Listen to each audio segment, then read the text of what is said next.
can you take us back to the first session in October 2011? What were you working on, and why did you ask her? We were... Sorry, could you repeat that question? No. In 2011? Yeah, 2011. In October 2011. In October 2011. You had your first session. Yeah. It turned out really good. What were you working on, and why were you thinking to ask her? Well, we weren't really initially.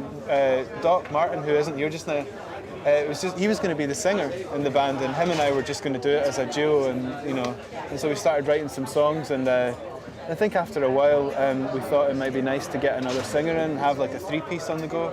And just at the time, I was producing Blue Sky Archives, and I'd illegally played Doc a couple of tunes, which apparently is unprofessional. I'm always reminded about this. Wow. And yeah, immediately Martin was like, "Oh my God, we need to get Lauren down to try out some vocals on this track."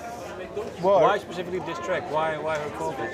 Her vocal is very distinctive. Like as soon as you hear Lauren singing, you know it's Lauren. There's nobody else that sounds like her. And sorry, you're here, and it's weird talking about you while. I didn't say it was good. I just said it was distinctive. It's true. It's just like it's individual.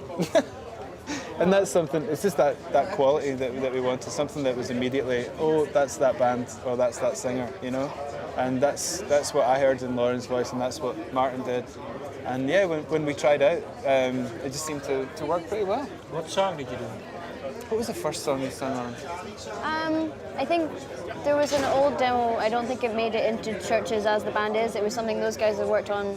It was really Manhattan or Ted? I think it was just called Talking in My Sleep, and it showed that you guys had really been listening to the Drive soundtrack, and I really liked it, but it was really like. No, it was really like Kandinsky kind of, and it was really cool, but it didn't, I think once we started writing as a unit, it kind of changed the sound a bit in terms of, I don't know how things are put together and stuff So like that. when did you decide to actually work together as a three-piece? I think we did that demo and maybe like another track, which didn't make it into Chvrches officially. And then we kind of had a meeting in a pub and said, let's be a band.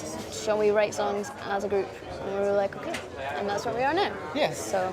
Okay, well, sounds good. In May previous year, you released your first single, second single in September, and you've had enormously good reviews. What did this do to you? Made me not go on the internet anymore. Yeah. Obviously, we've been really, really fortunate that people reacted so well. But I think if you go on the internet and read all this great stuff about yourself, you'll lose your mind. But you don't even see the great stuff. You only see the I like negative to stuff. trawl through and see like the horrible comments that people have written, where someone's been like really, really nasty, and then I like to think about those as I go to sleep at night time. Doesn't make it, well, to make new music doesn't make harder if you know people really like your music or they hate your music? Not from my point of view, no. I think what it does is it gives you a sense of urgency. It's like, because at that point when we put that song out, we'd never really thought about playing live. Not really. We had an idea that we could probably do it, but when Lies started gathering a bit of momentum, we were like, oh let's learn how to do this, and it was kind of a bit of a rush to do that. But no, I don't feel it's been harder to write songs. No, I think we're in a really fortunate position that because people have reacted so well, we hope there's people excited about stuff that we'll put out in the future. So I think it's just important to keep your head in the game and not get distracted by that stuff and write something good for the people that want to buy it, I guess. Which is what we're trying to do. We're trying to do that now. Well, not right now because we're here, but when we go home, we're going to do more. So. Well, you've also been featured in the, well, now it's getting a big thing, the BBC Sound Off 2013. Do you know any previous winners from that poll? Azalea Banks won last year, didn't she? Oh, personally, do we know them personally? No, I mean...